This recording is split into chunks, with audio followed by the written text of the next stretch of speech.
Syllabus को देख के परेशान नहीं होना। आप लोगों में से तमाम जो स्टूडेंट्स हैं वो क्या यूएचएस के अंडर ही हैं?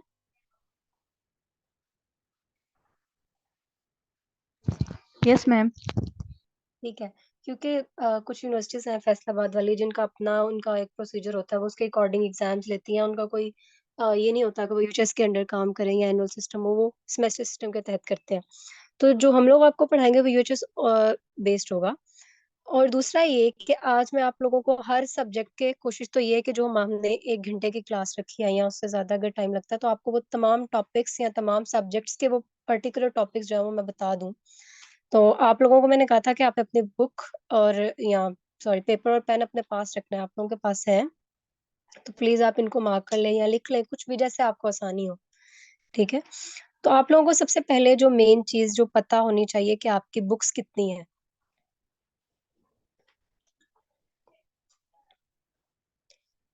आप लोगों के सेकेंड ईयर के सब्जेक्ट हमारे ओवरऑल जो हमारे आईटी का, मैंने जो है वो चिल्ड्रन हॉस्पिटल से मैं पढ़ी हुई हूँ, मेरा 2019 का था सेशन, 15 to 19।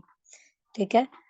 तो हम लोगों का जो सेकेंड ईयर था वो सबसे डिफिकल्ट समझा जाता है, बिकॉज इसमें सब्जेक्ट्स भी ज्यादा होते हैं और सब्जेक्ट से ज्यादा उसके जो फिर बुक्स होती हैं उनकी वो सबसे ज्यादा होती हैं। उनमें ज्यादा एनाटमी का आ जाता है कि एनाटमी के लिए आपको बहुत जो है वैरायटी बुक्स की वो चाहिए होती है। ठीक है। तो बुक में सबसे पहले आप लोगों को एनाटमी की अगर हम बात करें तो एनाटमी में आपके पास सबसे पहले स्नेल होनी चाहिए। स्नेल जो है वो ओवरऑल उसमें आपके तमाम, क्या सब बच्चों को आवाज नहीं आ रही?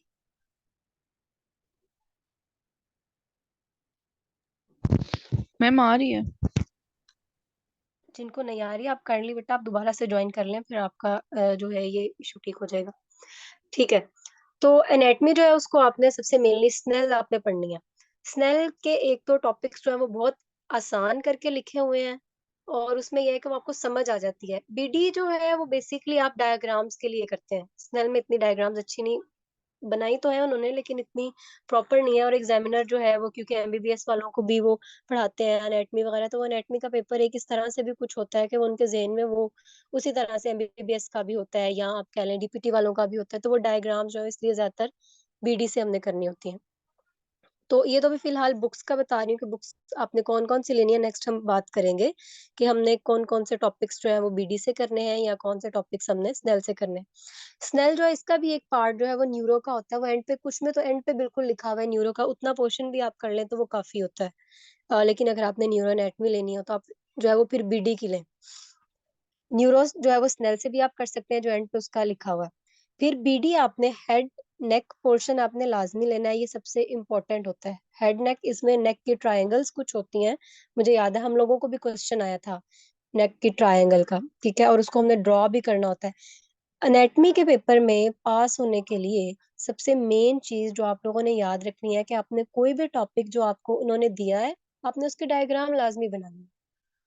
यानी कि अगर आपको उसने क्वेश्चन नेक की कोई ट्रायंगल के बारे में किया है, एंटीरियर और पोस्टीरियर जो भी, आपने उसके कंपोनेंट्स वगैरह उसके अंदर आपने डायग्राम ड्रॉ करके आपने बताने हैं। ठीक है। तो एनेटमी के लिए सबसे पहली टिप के आपने कोई भी टॉपिक लिखना है तो आपने साथ उसकी डायग्राम लाजमी बनानी। थॉरेक्स और एब्डोमेन भी आपने बीडी का लेना है, वो आपने डायग्राम्स के लिए और कुछ टॉपिक्स के लिए। ठीक है। और थॉरेक्स में जो सबसे मेन हमारा आता है ना वो हार्ट का, मुझे याद है कि जब हम लोगों ने एग्जाम दिया था तब हार्ट की ब्लड सप्लाई आई थी। ठीक है। आप लोगों को पता है हार्ट को किसके जरिए ब्लड सप्लाई मिलती है? कोई बताएगा? यस, कोरोनरी आर्टरीज के जरिए, राइट एंड लेफ्ट। ठीक है। आगे आपने अपर लिम्ब और लोअर लिम्ब जो है वो डायग्राम्स के लिए और कुछ टॉपिक्स के लिए। अच्छा, इसमें ये है कुछ स्टूडेंट्स ये भी करते हैं कि अपनी अपनी बाय कर लेते हैं, नहीं तो कुछ मिलके ये है कि आपने टॉपिक्स ही करने होते हैं ना, या आप वो इतना स्कैन कर लें पोर्शन वो टॉपिक जिसने खरीदी हुई है। स्नेल लाजमी खरीद ले। बीडी के लिए आपका ये है कि अगर जो जिन्होंने ली हुई है आप उनसे स्कैन कर सकते हैं। ठीक है। आगे फार्मा की बात करें तो फार्मा में कैटजन की बुक है। ठीक है। कैटजन के अलावा मुझे ये बताएं कि आप में से चिल्ड्रन हॉस्पिटल कितने स्टूडेंट्स पढ़ते हैं? वहां पे जो सर हैं वो जो पढ़ाते हैं वो अपने नोट्स बनाते हैं और वो चेक भी करते हैं और उनके वो नोट्स बहुत जबरदस्त किस्म के होते हैं। अगर आप वो बुक से ना भी करें, आप उनके नोट्स कर लें, आप पेपर क्लियर कर सकते हैं। ठीक है। तो जो लोग चिल्ड्रन हॉस्पिटल से हैं वो तो सर के नोट्स लाजमी करें, अगर वही वाले सर अभी तक पढ़ा रहे हैं तो। ठीक है। तो ये आगे आ गया आपका। अ, लाइबा, आप किस कहाँ से आप पढ़ रही हैं, मतलब आपकी यूनिवर्सिटी कौन सी है? क्योंकि हर कुछ टीचर्स होते हैं, हर एक का अपना अपना वो होता है। हम लोगों को जो पढ़ाई गई थी, हमें कैटजंग से ही पढ़ाया गया था, और कैटजंग के अलावा हमने साथ जो है वो टीचर्स के। ओके। तो फिर ये है कि आप, अगर आपको उन्होंने लिपिन कॉर्ट से पढ़ाया है तो आप लिपिन कॉर्ट ही करें, लाजमी नहीं है कि आप कैटजंग खरीदें। आप वहीं से कर लें टॉपिक्स। लेकिन ये है कि आपने जो जितना जितना पढ़ना है वो आगे मैं बताऊंगी, मतलब जब हम एक एक सब्जेक्ट का बताऊंगी ना, तो उसमें आपको बता दूं कि आपने एक टॉपिक का पढ़ना कितना है, क्योंकि कुछ लोग जो है वो बुक देख के परेशान हो जाते हैं कि हाँ पेपर क्लियर हो जाएगा इंशाल्लाह। ठीक है। मेनली आपने जो फार्मा में पढ़ना होता है वो टॉक्सिसिटीज, फिर उसके यूजेस, फिर जो है वो रूट ऑफ एडमिनिस्ट्रेशन, कुछ इस तरह की चीजें होती हैं। अच्छा जी, स्ट्रैट के लिए जो आपने बुक करनी है वो है इब्राहिम। हमारे हमें पढ़ाते भी सर इब्राहिम थे। ठीक है। और सर मुनव्वर पढ़ाते थे वहाँ पे चिल्ड्रन हॉस्पिटल में, उन्हीं की सर इब्राहिम की बुक है, और साथ एक एमसीक्यू की बुक भी मिलती है उनकी, आप वो ले सकते हैं। वैसे तो आपका जो स्टैट का पेपर है वो बहुत आसान होता है, रिग्रेशन वगैरह का क्वेश्चन लाजमी आता है। तो वो 50 मार्क्स का पेपर होता है, इंशाल्लाह वो भी सब लोग क्लियर कर जाते हैं। मेडिसिन, जो स्टूडेंट्स को सबसे कह ले मुश्किल बुक लगती है, एक फार्मा लगती है, मेडिसिन लगती है। मेडिसिन इस वजह से भी लगती है कि उनको कुछ कुछ को जो है वो ट्रीटमेंट्स या डायग्नोसिस बनाना उनके लिए मुश्किल हो जाता है, क्योंकि वो आपको सिनेरियो बेस्ड क्वेश्चन देते हैं। जब सिनेरियो बेस्ड क्वेश्चन आते हैं तो आपको हमेशा एक चीज याद रखिएगा कि अगर सिनेरियो बेस्ड क्वेश्चन आता है तो वो एक ऐसा हाल मार्क देता है जिससे आपको पता लग जाता है जो एक पर्टिकुलर डिजीज का होता है। वो कंफ्यूज करने के लिए कुछ और वर्ड्स बोलेगा, लेकिन किसी भी डिजीज का जो एक मेन पॉइंट होता है वो लाजमी वो देता है, चाहे वो कोई डायग्नोस्टिक टेस्ट हो या वो इन्वेस्टिगेशन में कोई उसका, आप कह लें कि कोई भी इमेजिंग मोडेलिटी कोई ऐसी हो, जैसे अल्ट्रासाउंड पे कोई उसकी कह लें मिली हो कोई चीज उसको, कुछ इस तरह से कोई फाइंडिंग्स उसकी अल्ट्रासाउंड की दे देगा, सीटी की दे देगा, तो उस तरह से वो एक मेन चीज ऐसी बता देता है जिससे आप जो है अपने सिनेरियो को कह लें कि बता सकते हैं, उसका डायग्नोसिस फौरन से बना सकते हैं। ठीक है। तो मेडिसिन के भी जो है वो हमने सारे टॉपिक्स नहीं करने हैं, उसके लिए इनाम दानिश हम यूज करते हैं, और उसमें से भी आपने सिलेक्टेड टॉपिक्स करने होते हैं। आप लोगों ने डायग्नोस्टिक इन्वेस्टिगेशंस तो सबकी करनी होती हैं, जितने भी आपने वो करने हैं पोर्शंस, लेकिन जो आगे टॉपिक्स करने हैं वो कुछ लिमिटेड टॉपिक्स आपने करने होते हैं। फिर आगे जनरल रेडियोलॉजी की तरफ चलते हैं, जीआर की तरफ। जीआर के लिए आप लोग एक चीज हमेशा याद रखिएगा, हम लोग जब पढ़ते थे 2015 में ये न्यू स्कीम आई थी जो आईटी की अब फॉलो हो रही है, हमें नहीं मालूम था कि हमारा कोई ऐसा सिलेबस भी है। लेकिन जब हमारा फार्मा का पेपर आया था, फार्मा के पेपर में हमें कंट्रास्ट के क्वेश्चंस दो आए हुए थे, और हम लोग उस पेपर, हमारे लिए वो बहुत एक तरह से ना वो क्या कहना थोड़े की तरह लगा था कि हम लोग ये कि हम तो कंट्रास्ट पढ़कर भी नहीं गए, तो हम यहाँ पे जवाब किस तरह से लिखे, ये सारा बहुत मुश्किल था वो हमारे लिए। तो आपने जब इसका फार्मा का पेपर पढ़ना है तो आपने साथ उसके जो है कंट्रास्ट के चैप्टर लाजमी पढ़ने हैं, चैप्टर 1 2 चैपमैन। ठीक है। सेम यही काम जीआर के साथ भी किया गया था कि जीआर में आपके क्लार्क से तो जो पोजीशनिंग था वो पूछेगा पूछेगा, लेकिन इसके अलावा वो आरएसटी के कुछ क्वेश्चंस उन्होंने किए हुए थे, और चैपमैन से प्रोसीजर्स आए हुए थे हमें, वो भी हमारे लिए फर्स्ट टाइम था। तो इसलिए उसके बाद से हमें ये मालूम हुआ कि हमारी एक पेपर स्कीम है जिसके अकॉर्डिंग हम लोगों ने चलना है, और बाद में जब देखा गया तो पेपर ऑलमोस्ट हमारे सिलेबस के अकॉर्डिंग। ठीक है। तो जीआर के लिए आपने क्लार्क पढ़नी है, आरएसटी के कुछ टॉपिक्स। अब आरएसटी के जो टॉपिक मैं आपको आगे जीआर में बताऊंगी वही आरएसटी के इंपॉर्टेंट टॉपिक है जो आपने आरएसटी के सब्जेक्ट में करने हैं इस साल। आरएसटी और आपकी चैपमैन, ये सब बुक आपकी ऐसी है कि वो अगले 3 साल आपके साथ रहेगी, और बल्कि होल लाइफ आपके साथ वही चलनी है, क्योंकि प्रोसीजर्स उसी में है, एमआरआई के, फ्लोरो के, सीटी के, अल्ट्रासाउंड के, न्यूक्लियर मेडिसिन के। तो चैपमैन सबसे इंपॉर्टेंट बुक कह सकते हैं आप। तो आरएसटी जो है वो आपने बुशोंग उसके लिए लेनी है, और चैपमैन जो है वो आपने प्रोसीजर्स के लिए रखनी है। ठीक है। अब आगे जीआर की बात करते हैं कि हमने जीआर में से टॉपिक कौन कौन से करने। जीआर के लिए आपकी चैपमैन, और क्लार्क और आरएसटी, ये 3 सब्जेक्ट्स होंगे। अब आपने रीड क्या क्या करना है क्लार्क का, क्योंकि बहुत सारा सिलेबस है, बुक बहुत कह लें कि बड़ी सी है, या वो कुछ उसकी थिकनेस भी ज्यादा है, तो वो देख के इंसान परेशान हो जाता है। उसमें से आपने पढ़ने, आप सब में देखेंगे जब आप एक पढ़ना शुरू होंगे प्रोसीजर, आप देखेंगे सब में वही लाइंस दो ही दोहराई हुई हैं, लेकिन सिर्फ रीजन वाइज उनको चेंज कर दिया थोड़ा सा। तो आपने सबसे पहले ये करना है कि चेस्ट के कुछ आपने पोजिशनिंग आपने पढ़ के देख लेनी है, कि आपको पता लग जाए कि आगे आपने लिखना क्या क्या है। ठीक है, यानी कि चेस्ट का ले लें या किसी भी एक ऑर्गन को पकड़ लें या लिम्स का ले लें, पढ़ लें और देख लें कि आपने एक्चुअली उसकी जो है वो उस क्वेश्चन को किस तरह से आंसर करना है। अगर आपको ये कहा जाए कि आपने एक एक्सरे करना है, शोल्डर का करना है, तो आप उसका प्रोसीजर लिखें, तो उसमें आपने पेशेंट पोजिशनिंग बतानी है, बीम सेंटरिंग बतानी होती है। ठीक है, तो ये चीजें होती हैं। जब आप एक की रीड कर लेंगे तो आपको ये आइडिया हो जाएगा कि फिर आपको कोई अननोन क्वेश्चन भी आएगा तो एटलीस्ट आप वो 5 मार्क्स के क्वेश्चन में आप इतना लिखाएंगे, बीम सेंटरिंग, बीम पोजिशनिंग।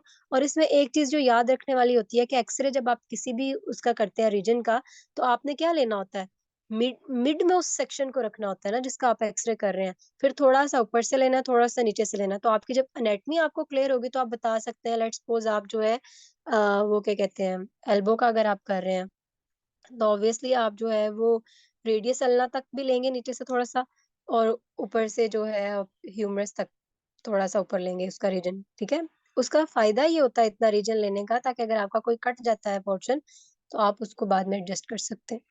ठीक है, तो ये चीजें हैं कुछ के, जब आप एक टॉपिक को रीड कर लेंगे तो आपकी आगे जो है वो एक बेस बन जाएगी, तो आगे आपको करना आसान होगा। तो इसमें आपने पढ़ना क्या क्या है, पेशेंट पोजीशनिंग पढ़नी है आपने। पेशेंट पोजीशनिंग के बाद आपने फ्रैक्चर्स विद नेम, कुछ फ्रैक्चर्स आपके नाम के साथ हैं। ठीक है, कूलिस फ्रैक्चर, ठीक है, कुछ ऐसे जो नेम वाले हैं वो लाजमी करने हैं। ठीक है, फिर आपने beam centering, projection with names, कुछ प्रोजेक्शंस हैं उनके आपने नेम्स जो है वो नेम्स के साथ उन्होंने लिखा हुआ है प्रोजेक्शन वाले, वो भी आपने याद करने हैं। वाई प्रोजेक्शन होता है, वाई लाइन, कुछ ऐसा इस तरह स्काई लाइन व्यू होता है। इस तरह के प्रोजेक्शंस आपने याद करने हैं। मैं आपको साथ साथ बताती चलूं कि आप लोगों का जो ये पीपीएससी का इंटरव्यू होता है, मेरी जो है वो, जो भी आप लोगों को पता होगा कि पीपीएससी की कुछ जॉब्स आई थी रेगुलर वाली, तो उनमें मेरा जो है वो अल्हम्दुलिल्लाह मेरा पीपीएससी क्लियर हो गया। तो उसमें उन्होंने वो जो इंटरव्यू वो ले रहे थे, उसमें वो ये चीज पूछ रहे थे। उसमें मोस्टली जो उन्होंने इंटरव्यू लिया है वो क्लार्क बेस्ड लिया गया था। वो आपसे नाम के साथ बकायदा प्रोजेक्शंस, जिस स्काईलाइन व्यू क्या होता है, फिर मेनली जो आपके एंगुलेटेड बीम प्रोजेक्शंस होते हैं ना, वो पूछ रहे थे वो उसमें। ठीक है, तो आप लोगों ने जो प्रोजेक्शन नाम के साथ है वो लाजमी करने हैं, फ्रैक्चर्स जो नाम के साथ है आपने वो लाजमी करने हैं, बेसिक प्रोजेक्शंस वो करने हैं, और ट्रॉमा के पेशेंट के लिए जो जो जो आपने व्यूज लेने हैं वो आपने लाजमी करने हैं। यहाँ तक क्लियर है?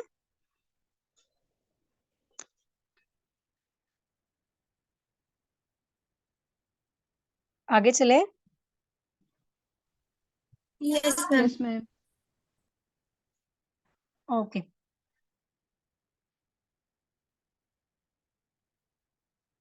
अच्छा जी। फिर इसके अलावा आपने इसके करने हैं lateral projections, cassette sizes. Cassette sizes का जो करने का मकसद होता है वो ये होता है कि आपको ये आइडिया हो, क्योंकि आप एक, अगर आप एल्बो ज्वाइंट करना चाह रहे हैं तो आप एक स्मॉल कैसेट पे भी वो ले सकते हैं। ठीक है, लेकिन जो है क्या कहते हैं, अगर आप बाइलेटरल करना चाह रहे हैं तो ऑब्वियसली आपको, यानी कि दोनों साइड्स का करना चाह रहे हैं, तो आपको ऑब्वियसली इसके लिए कैसेट साइज बड़ा चाहिए होगा, तो इसलिए कैसेट साइज याद रखना भी जरूरी है। फिर उसके अकॉर्डिंग आपने प्रिंट आउट देना होता है। फिर वर्टिकल और हॉरिजेंटल सेंटरिंग, कुछ आपके व्यूज ऐसे होते हैं जिसमें आपको लेटरल सेंटरिंग चाहिए होती है, कुछ में या वर्टिकल सेंटरिंग कह लें, और कुछ में हॉरिजेंटल सेंटरिंग चाहिए होती है।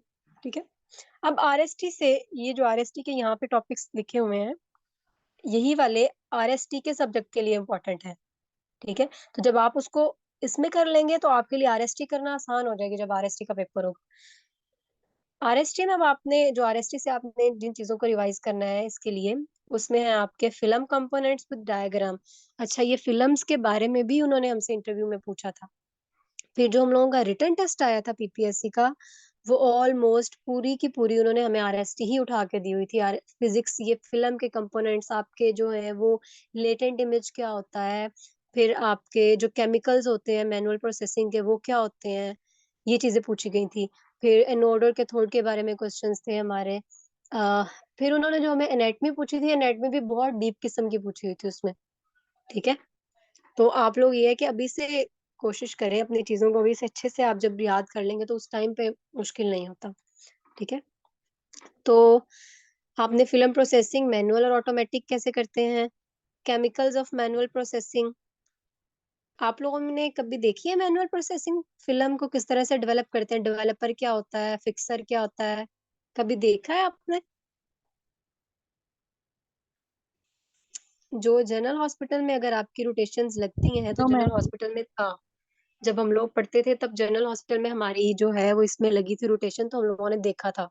उनका एक पुरानी सी बिल्डिंग में उनका ये बना हुआ था डिपार्टमेंट, जिसमें मैनुअल हम फिल्म डेवलप करते थे। एक्सरे की स्मॉल सी लाइट वहां पे, क्योंकि लाइट नहीं वहां पे होती है, कोई भी ब्राइट लाइट नहीं होती, स्मॉल सी जो है वो रेड कलर की लाइट थी वहां पे, जिसपे हम लोगों ने फिल्म प्रोसेस करते थे। ठीक है जी, अब इमेजिंग विंडोज आपने करनी है। ठीक है, जो कि पेज नंबर 49 पे है आपके। आरएसटी के लिए आपने बुशोंग लेनी है। अब ये जो मैं पेजेस बता रही हूँ ये बुशोंग के ही बता रही हूँ। एक्सरे इमेजिंग सिस्टम की डायग्राम आपने पेज नंबर 101 से करनी है। अच्छा, जो आरएसटी का पेपर होता है ना, ये होता है बहुत, अगर आपने अच्छे से पढ़ा हो तो ये इजीली आपका हो जाता है, इसमें कोई भी इतने घुमा फिरा के क्वेश्चंस नहीं होते, सीधा सीधा जस्ट लाइक फिजिक्स आपका ये होता है पेपर ना। तो डायग्राम जिसमें आती है वो लेबल करने के लिए, या आपको टॉपिक दे देते हैं कि इसके डायग्राम बनाए, या एमसीक्यूज में डायग्राम बना के वो पूछ लेगा ये कौन सा पार्ट। तो ये डायग्राम्स आपने लाजमी करनी है जो इसमें लिखी हुई है। ट्यूब की डायग्राम, एनोड की डायग्राम, एनोड हीलिंग इफेक्ट सबसे important topic. Anode healing effect लाजमी पूछता है, क्योंकि एनोड हीटअप हो जाता है रोटेट हो के, तो उसको फिर आपने हील किस तरह से, वो कह लें कि जब हीटअप हो जाता है फिर हील किस तरह से होता है वो। फिर इसके बाद है केवीपी एमएएस का रोल। चैप्टर 8 का जो बॉक्स 8.2 है वो आपने करना है लाजमी। ग्रिड, उनकी टाइप, उनकी एरर्स, फिर डिटेक्टर्स, फिल्ट्रेशन, बीम फिल्ट्रेशन जो होती है, कॉम्पटोन और फोटोइलेक्ट्रिक इफेक्ट, और कोहेरेंट स्कैटरिंग। ये वो क्वेश्चंस थे कि ये भी हमारे उसमें पीपीएससी के जो कह लें रिटन पार्ट था उसमें आए हुए थे। फिर चैप्टर 11 आपने फुल करना है, और आर्टिफैक्ट्स भी मस्ट करने हैं। आर्टिफैक्ट्स आपके नेक्स्ट जो आपकी क्लासेस होंगी अल्ट्रासाउंड थर्ड ईयर में या किसी में, तो हर कोई भी आप पढ़ रहे हैं ना, तो उसके आर्टिफैक्ट्स लाजमी करने होते हैं, अल्ट्रासाउंड के आर्टिफैक्ट्स भी, फिर सीटी में जो आर्टिफैक्ट्स कहते हैं ये सारे इस तरह के। ठीक है, यहाँ तक क्लियर है?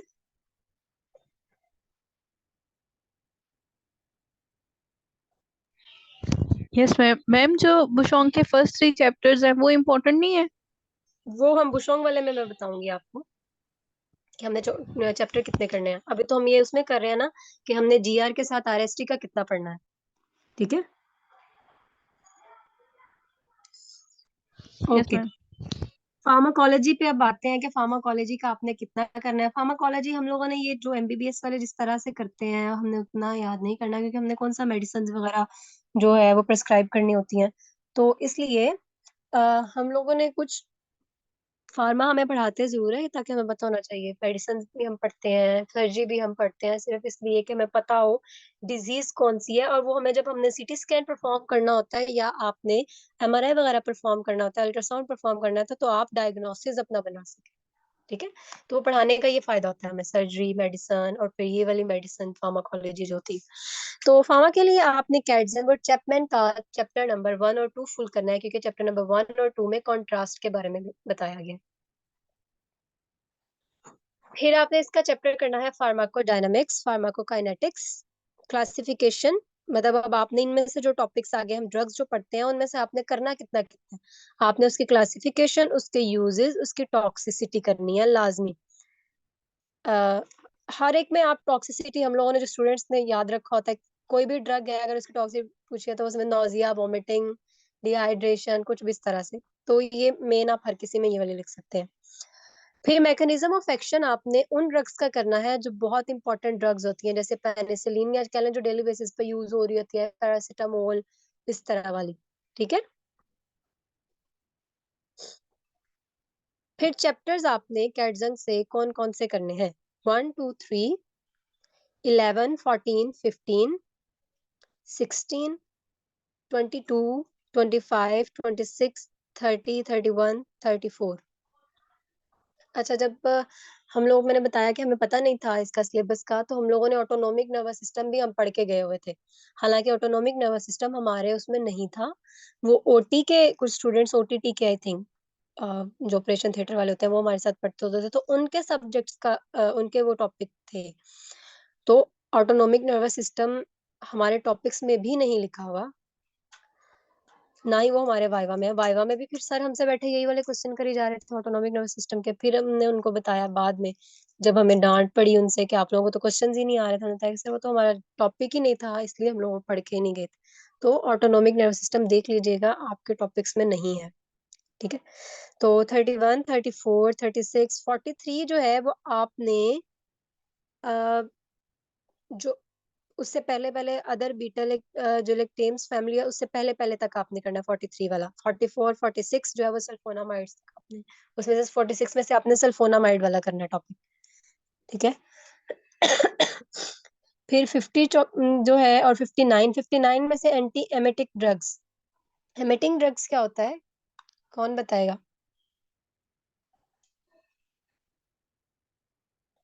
वॉमिटिंग को रोकने के लिए जो यूज होती है। Yes, yes. और लेक्सेटिव्स वगैरह, एंटी डायरियल, ये आपने ड्रग्स, ये इंपॉर्टेंट वाली हैं 59 चैप्टर्स में जो है। फिर एक टेक्निक आपके लिखी है वीनी पंक्चर।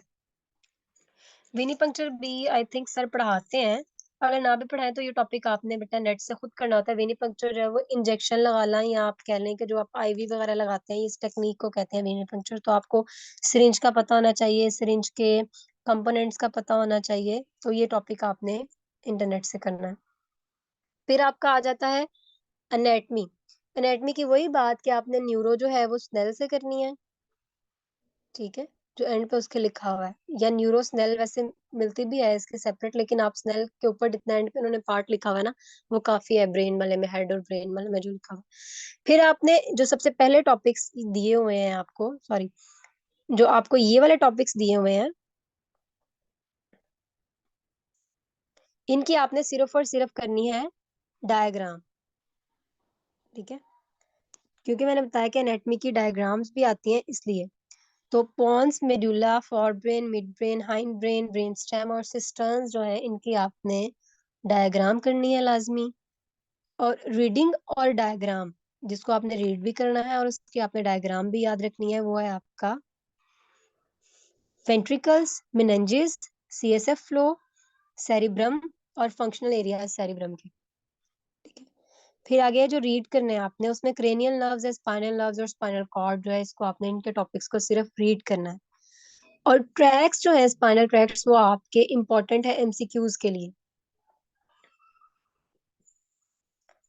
बायोस्टैट का जो है वो आपने चैप्टर नंबर 1, 2, 3, 4, 5, 7, 8, 9 फुल करने हैं आपने। और चैप्टर नंबर 6 जो है वो चैप्टर, सॉरी, टॉपिक 6 से ऑनवर्ड आपने सारा करना। आरएसटी के अब आपने कितने चैप्टर्स करने हैं? आरएसटी के आपने 1 to 13, 29 to 40। सबसे इंपॉर्टेंट जो इसमें चैप्टर्स हैं वो 5 to 13 है। और पेंगुइन्स आपने सबके लाजमन करने हैं। ठीक है। और फिर इसके जो इम्पोर्टेंट टॉपिक्स हैं वो वही वाले हैं जो मैंने आपको जीआर के साथ बताए थे। ठीक है। तो लॉन्ग क्वेश्चंस के लिए आपने जो है वो वाले टॉपिक्स करने हैं आरएसटी के, जो प्रीवियसली मैंने आपको बताए हैं। आगे मेडिसिन की बात करते हैं। तो मेडिसिन में आपने टॉपिक्स, मैं आपको बाद में लिस्ट दिखाती हूँ उसकी, लेकिन आपने उनके टॉपिक्स किस तरह से करने हैं, आपको साइंस एंड सिम्टम्स पता होने चाहिए। जो मैंने पहले सबसे बात की थी कि आपको साइंस सिम्टम्स, हॉलमार्क आपको याद होगा तो आप इजीली उसका डायग्नोसिस बना सकेंगे। वो आपको तमाम साइंस सिम्टम्स बता देता है और साथ कह देता है कि इसका डायग्नोस करें, ये डिजीज कौन सी है। ठीक है जी।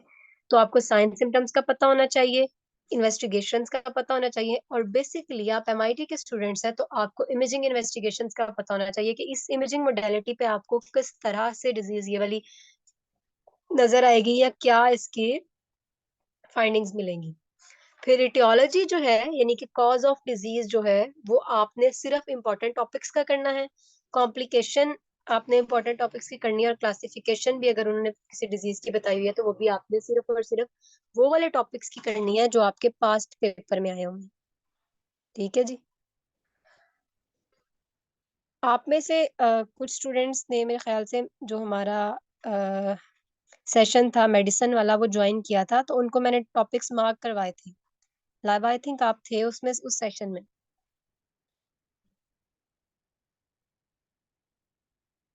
ठीक है, तो वो वही वाले टॉपिक्स जो है वो आप लोगों ने करने हैं। मैं वो निकालती हूँ तो मैं वो शेयर करती हूँ आपके साथ। अभी तक आपसे इस सेशन में अगर कोई आपका क्वेश्चन है तो आप लोग पूछ सकते हैं।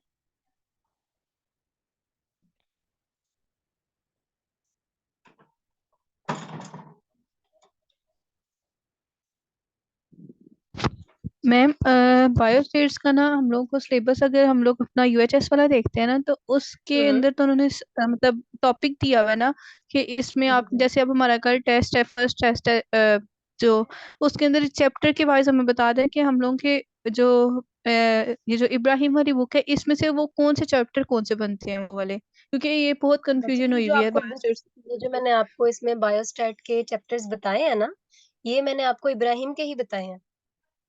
मैम क्योंकि वो हम लोगों ने बुक। इब्राहिम के ही थे। हम्म जो जैसे अब आपने कल हमारा बायोस्टेट्स का ना कि टेस्ट ऑफ सैम्पलिंग का है ना कल हमारा, हम्म। तो वो ये जो चैप्टर नंबर सेकंड है ये सैम्पलिंग टेक्निक्स ये वाले इस टॉपिक का होगा। जी जी, बिल्कुल बिल्कुल यही है, उसमें सैम्पलिंग टेक्निक ही आती है। और ये जिस तरह इंट्रो ऑफ स्टैटिक्स है इसमें फर्स्ट चैप्टर ऑफ स्टैटिक्स का सिर्फ फर्स्ट चैप्टर का टेस्ट होगा। फर्स्ट चैप्टर का होगा, बिल्कुल ऐसा ही है। बाकी मैम इमन जो है मेरे ख्याल से वो आपकी इसकी स्टैट की इंस्ट्रक्टर है, तो वो आपको बेहतर गाइड कर सकती हैं इस बारे में। अ, ठीक है, क्योंकि ना हम लोगों को ये सिलेबस ऐसा ना समझ नहीं आ रही कि टॉपिक्स कौन कौन से इनके अंदर आएंगे, तो उस हिसाब से फिर हम लोग अपनी ना प्रिपरेशन करें।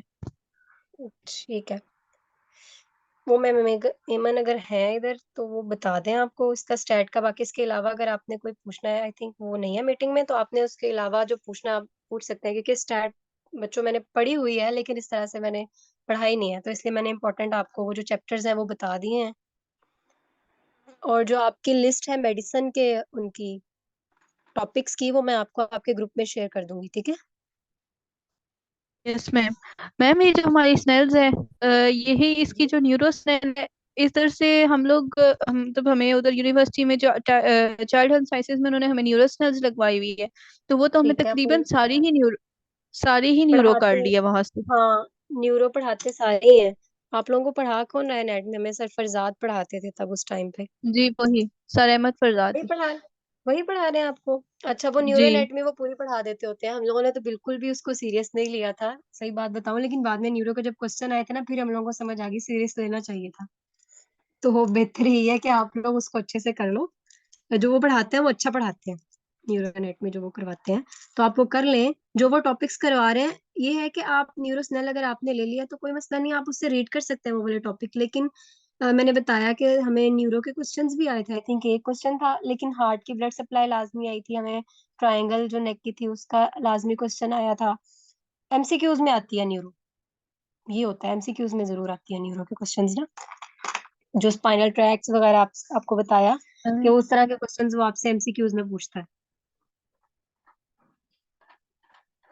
मैम काइंडली आप अगर हमें जो मतलब एनाटमी के मेडिसिन वगैरह के और फार्मा वगैरह के जो important too much important topics हैं वो मार्क करवा दें, टू जैसे आप मच कह रही हैं कि मतलब ये पेट इम्पोर्टेंट। क्वेश्चन बन के आते हैं।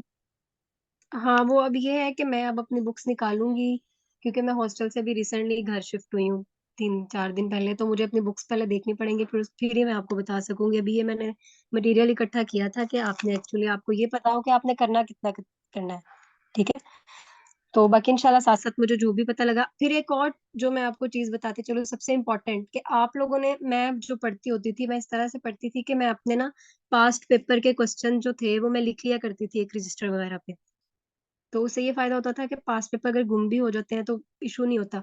पास पेपर जितने भी आपके एक सब्जेक्ट के अगर आपके पास 5-6 हैं तो आप उन तमाम टॉपिक्स को नोट करें। Most of the time questions जो है वो रिपीट हो रहे होते हैं। फिर उससे मैं क्या करती थी कि अगर मैंने एक क्वेश्चन देखा है पहले वाला, उसके अंडर जो भी टॉपिक आता था, लेट्स सपोज अगर आर्टीरियल सप्लाई ऑफ हार्ट ही है, तो मैं उसके अंदर वो पूरा टॉपिक पढ़ लूंगी। यानी कि अगर वो क्वेश्चन आया है हमें आर्टीरियल सप्लाई ऑफ हार्ट, तो मैं जब वो खोलूंगी तो मैं उसमें पूरे का पूरा टॉपिक कर लूंगी। सिर्फ ये नहीं कि मैं क्वेश्चन का उतना पोर्शन करूंगी, मैं वो पूरा टॉपिक कर लूंगी। फिर आगे वो ये होगा कि उस टॉपिक्स में से जितने क्वेश्चन आएंगे, अगर एक उस लेट्स सपोज के नेक्स्ट पास पेपर में वो कोई और उसी टॉपिक में से कोई और क्वेश्चन बन के आ गया, तो मुझे वो भी क्लियर हो जाएगा। ठीक है। तो पास्ट पेपर आप लोगों ने नहीं छोड़ने, पास्ट पेपर लाजमन करने हैं, चाहे वो आपके सेंड अप्स वाले हैं, चाहे आपके वो यूएचएस के हैं आपके पास, आपने लाजमी करने हैं। उससे ये फायदा होता है कि मोस्टली पास्ट पेपर के क्वेश्चंस रिपीट होते हैं, तो वो मैम लाजमी पास्ट आपने करना। पेपर्स की कोई ऐसे रिकमेंडेड बुक है या एमसीक्यूज पास्ट की? पेपर नहीं नहीं, वो जो एमसीक्यूज की बुक जो है ना, वो मेरे ख्याल से आपको उधर से मिल जाती है। मेरे ख्याल से की टू यूएचएस कुछ इस तरह से है, या शायद वो मेडिसिन की है, तो वो आप कर सकती है। मेरे ख्याल से वो मेडिसिन के लिए है, सिर्फ मेडिसिन की बुक जो है एमसीक्यूज की। तो पास्ट पेपर आप लोगों ने कोई भी सब्जेक्ट है आपका, आपने लाजमी करना है और अभी से तैयारी कर दे,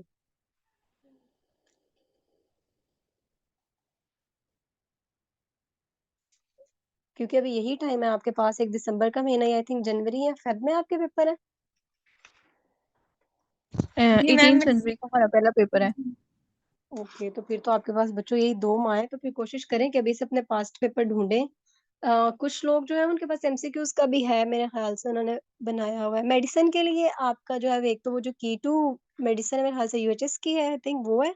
और एक और आपकी जो रिकमेंडेड बुक्स में से है एक, उसमें भी उन्होंने एमसीक्यूज बने हुए उनके एंड पे दिए होते हैं। मुझे उस बुक का नाम भूल गया है। एमसी मेडिसिन की वो मैं आपको बता दूंगी, उसमें से ये है कि वो भी आप कर सकते हैं एमसीक्यूज के लिए। बाकी आरएसटी के जो शुरू वाले चैप्टर्स हैं, वो तो आपको बेसिक फिजिक्स ही लगेगी, जो आप लोगों ने एफएससी में पढ़े होते हैं टॉपिक्स उसके मेनली। जो आपने करने हैं वो आपके एक्सरे से रिलेटेड है, एक्सरे ट्यूब वाले चैप्टर वो तंग करते हैं थोड़े से, वो आपने अच्छे से करने हैं।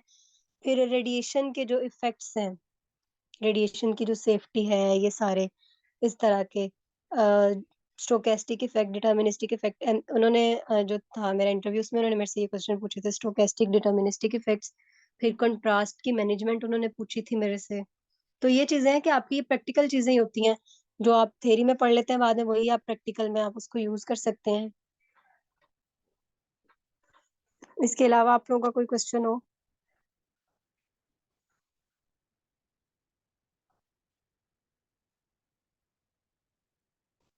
Excuse me ma'am. जी जी। मैम मैंने ज़रा लेट ज्वाइन किया था, आप ये बता सकते हैं यानी कि टेस्ट की टाइमिंग क्या होगी डेली? टेस्ट की टाइमिंग वैसे तो हम लोगों ने 6 o'clock आई थिंक मैडम एमन ने अनाउंस की हुई है। तो हम लोग ये है कि अकॉर्डिंग सबके सबके लिए जो फिजिबल होगा हम उसके अकॉर्डिंग कर लेंगे। फिलहाल तो मेरी अभी ज्वाइनिंग नहीं आई है, तो मैं तो आजकल फ्री होती हूँ, तो अगर आप फर्स्ट टाइम में भी करना चाहेंगे तो हम फर्स्ट टाइम में कर लेंगे, अगर सेकंड में आप रखना चाहेंगे हम सेकंड टाइम में कर लेंगे। बाकी स्टार्टिंग में मैम तो आपकी सेकंड जो टाइम ठीक है, है। ओके। क्योंकि हमारी फर्स्ट टाइम यूनिवर्सिटी होती है। हम्म। ओके, ठीक है, फिर सेकंड टाइम ही कर लेंगे, कोई प्रॉब्लम नहीं है। स्टार्टिंग में तो आपके फार्मा के हैं।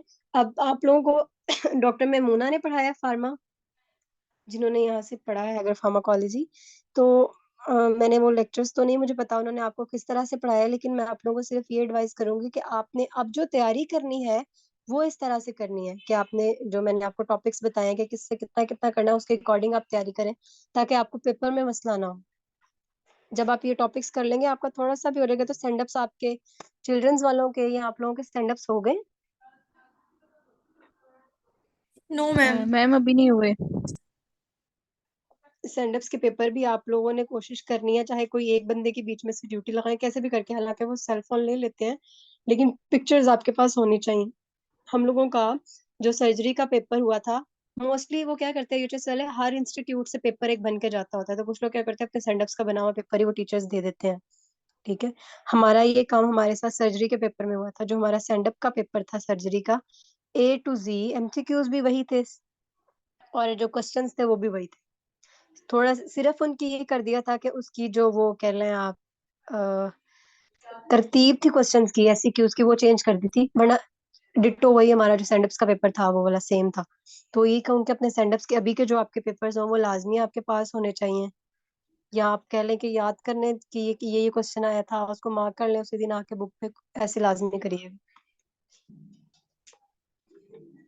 और आपका कोई क्वेश्चन हो, मीटिंग का टाइम सिर्फ 1 मिनट का रह गया, आपका कोई भी क्वेश्चन आप लोग पूछ सकते हैं। एंड बेस्ट ऑफ लक, तैयारी अच्छे से करिएगा। ये साल मुश्किल जरूर होता है, लेकिन अगर आप पढ़ लेंगे इतनी ही देर में, यही 2 माह थे जो पढ़ने वाले होते हैं स्टूडेंट्स के, पढ़ते भी लोग इन्हीं दिनों में ही हैं, तो आप अच्छे से मेहनत कर लेंगे, आप पास हो जाएंगे इंशाल्लाह। तो इन्हीं के सिलेबस देख के आप लोग परेशान हो, बस तैयारी अच्छे से करनी है आपने।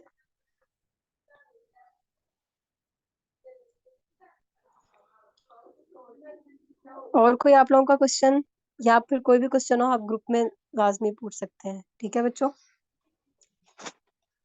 Yes ma'am. ओके, अल्लाह हाफिज।